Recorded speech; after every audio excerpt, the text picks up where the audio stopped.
On dit 2025, ça sera pour vous l'année de la vraie vie. Christ est ma vie. On ne tue pas Christ, on ne peut pas le tuer. Si tu veux vivre l'année, on dit que tu n'as jamais vécu. Tu dois désirer vivre Christ.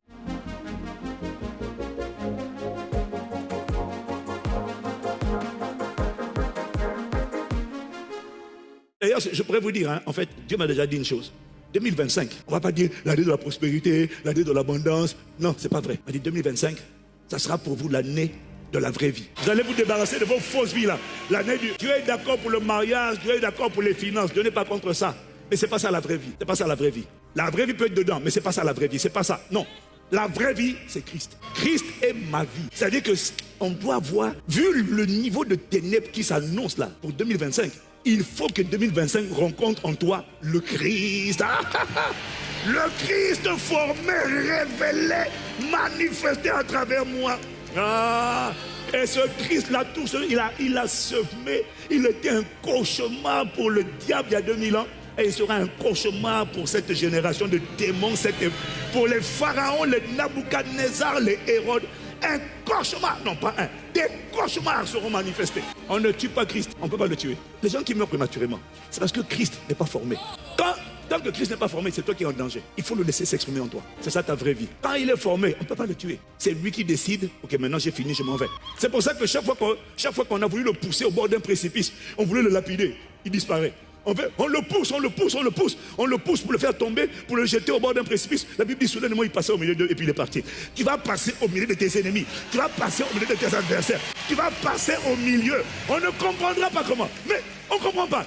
Elle était là, on était sur le point de mettre le couteau fatal et puis brusquement la personne a disparu.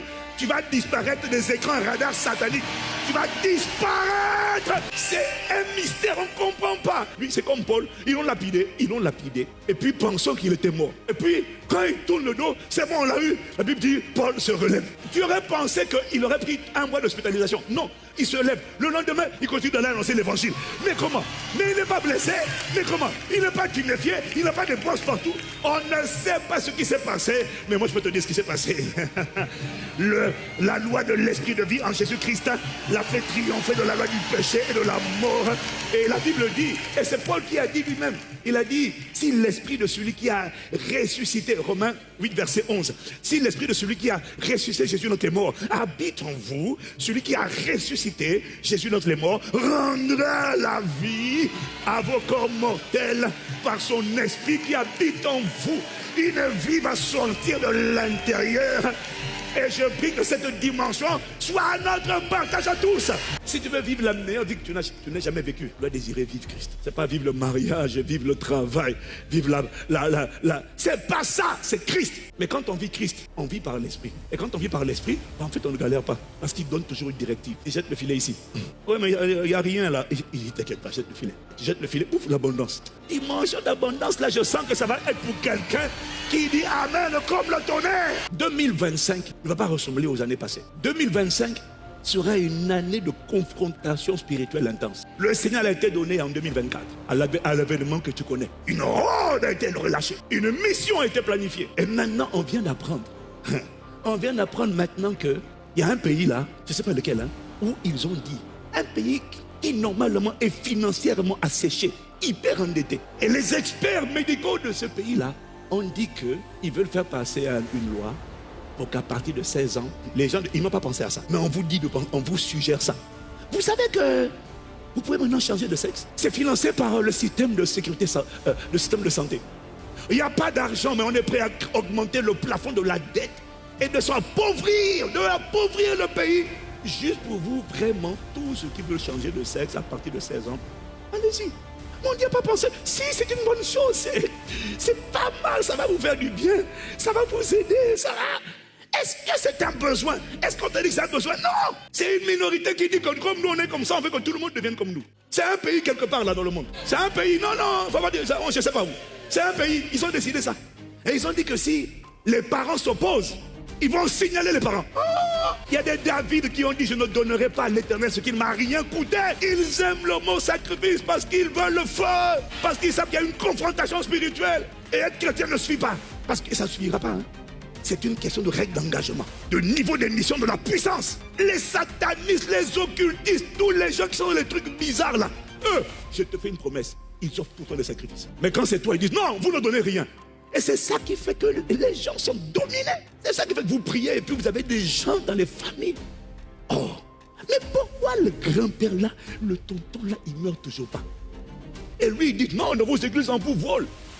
Vous donnez à vos églises là pour la personne de vos églises. Ne donnez pas, on a de vous manipuler. Et le gars qui parle là, lui-même, il va donner à ses divinités. Il va invoquer des esprits. On n'invoque pas des esprits. Non, vous savez, il n'y a que les occultistes qui ont compris mieux que les chrétiens. On ne prie pas sans sacrifice. Hein? Oh non. Oh, les esprits qu'ils invoquent là, ils disent, oui, le sacrifice. Ils doivent toujours venir avec des offrandes. Chez nous, il n'y a que chez nous qu'on vient sans offrande. Non, il n'y a que chez nous. Et non, ils sont contents. Ils ne donnent pas. On a réussi à les salir sur Internet. On est en train de dire que c'est des voleurs. Continuez à dire que c'est des voleurs. Ne donnez surtout pas. Et puis, bizarrement, tu ne donnes plus. Et puis, tu es faible. Pourquoi? Parce que tu es un beefsteak. No power. Tu n'as pas remarqué qu'il y a des gens qui te parlent, ils sont toujours en feu, Baya. Tu espères qu'il va parler avec mollesse. Non, il parle avec vigueur, power. Il y a des gens que les démons ne visitent plus la nuit. Ils sont mitraillés, leur maison. Pou, pou, pou, pou, pou. Ils disent, oh, reculez, reculez. C'est pour ça qu'il y a des gens que Satan combat. Je te dis, tu vas devenir. Nous en avons une armée de cauchemars. Eux, ils donnent. Je vous expliquerai la guerre des hôtels. Et ils donnent. Ils ont tous des gens. À qui tous les gens que tu vois, riches là, ils ont des gens. Ils donnent, ils font des sacrifices. Mais aux chrétiens disent non, ne donnez pas. Afin que, surtout, il ne faut pas que la lumière se lève dans le pays. Gardons le pays dans les ténèbres. Comment faire ça? Ne donnez pas. Du coup, il n'y a pas de feu qui sort. Puissance qui sort de l'église. Il n'y a pas de puissance qui sort des prières. Oui, il y a la prière. Mais avec la prière, il y a les sacrifices. Dieu dit dans Ésaïe 46, verset 10. Dans Ésaïe 46, verset 10, il dit, j'annonce dès le commencement ce qui doit arriver. Et longtemps d'avance, ce qui n'est pas encore arrivé. J'ai dit, mes arrêts subsisteront et que j'exécuterai toute ma volonté. Il faut que tu comprennes que le problème, c'est que vous ne lisez pas la Bible. Ceux qui lisent la Bible ne sont pas surpris de ce qui est en train de se passer. Non seulement ils ne sont pas surpris, mais ils savent ce qui arrive. Ceux qui ne lisent pas la Bible ne comprennent pas notre discours. Mais pourquoi vous êtes négatif? Pourquoi vous dites que la fin du monde arrive? Mais pourquoi vous êtes fataliste? Vous faites peur aux gens. On n'est pas là pour faire peur, on est là pour avertir. Le but, c'est pas d'effrayer, le but, c'est d'interpeller. Ce monde, dans sa version actuelle, va vers sa fin. Dans sa dispensation actuelle, va vers sa fin. Il y a une dispensation à venir qui se prépare, qui s'appelle le millénium, où nous régnerons avec Christ pendant 1000 ans, avant que la bête, que Satan ne soit, que le Satan, le diable, ne soit relâché pour un temps. Mais cette partie-là de l'histoire de l'humanité va bientôt, cette parenthèse-là va bientôt se refermer. Quiconque lit le sait. Le problème, c'est qu'il y a beaucoup de chrétiens qui ne savent pas. Ils ne lisent pas, donc ils ne sont pas au courant. Mais pour ceux qui lisent et qui sont au courant, alors ils sont préparés. Pourquoi ils sont confiants dans ce que Dieu dit? Parce que le livre de la Bible raconte tout ce que Dieu a déjà dit depuis le commencement. Il annonce avant le commencement, il annonce dès le commencement ce qui va arriver. Il a annoncé la naissance d'un homme qui s'appelait Cyrus. Un roi, le roi de Perse, Cyrus. Il a annoncé entre 150 ans et 200 ans avant la naissance de Cyrus. Dans Ésaïe 45, verset 3, il a dit ainsi parle l'Éternel. Il a parlé à Cyrus 150 à 200 ans avant que Cyrus ne dise qu'il ne vienne au monde et il commence à pleurer. Dieu avait déjà parlé, il a donné son nom. Ainsi parle l'Éternel à son nom, un Cyrus, je t'ai oint. Cyrus, un instrument que j'ai décidé d'utiliser pour ordonner à tout Israël de retourner en Jérusalem, rebâtir Israël. 150 ans à 200 ans avant sa naissance.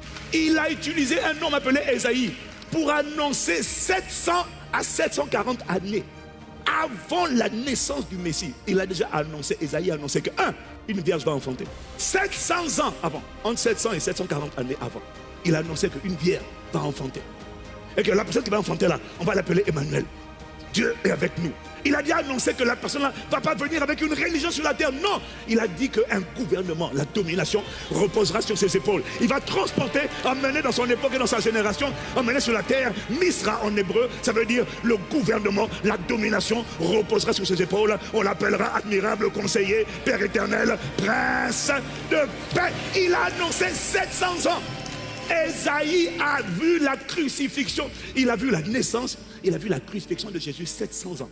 700 à 740, disent les études, les historiens. 700, il a annoncé, il a vu la passion, il a vu qu'on allait le percer, il a vu la souffrance, il a vu, mon Dieu, pourquoi m'as-tu abandonné? Il a vu toute la passion de Christ et ça s'est déroulé exactement comme annoncé. Comment pouvons-nous douter quand quelqu'un a un tel niveau de précision que celui qui annonce ces choses-là, ce qu'il a annoncé pour la suite ne s'accomplira pas? Ceux qui lisent ont confiance, ils savent que s'il a annoncé qu'il va revenir, il reviendra. S'il a annoncé l'enlèvement de l'église, ça arrivera. Et c'est ça qui fait en sorte que ceux qui lisent la Bible prennent ça au sérieux. Parce que tous les signes annonciateurs de la fin des temps sont là. Quand on dit la fin du temps, ce n'est pas la fin de la terre, c'est la fin de la version du monde telle qu'elle est aujourd'hui. Là où le monde entier est sous la puissance, la domination du malin. Là où Satan tient tout le monde entier. Il tient les hommes esclaves. Je t'annonce que bientôt c'est fini. Là où la mort, là où tout le monde est obligé de mourir. On n'a pas envie de mourir, mais on doit mourir. On n'a pas envie de vieillir, mais on doit mourir. C'est bientôt fini. C'est bientôt fini.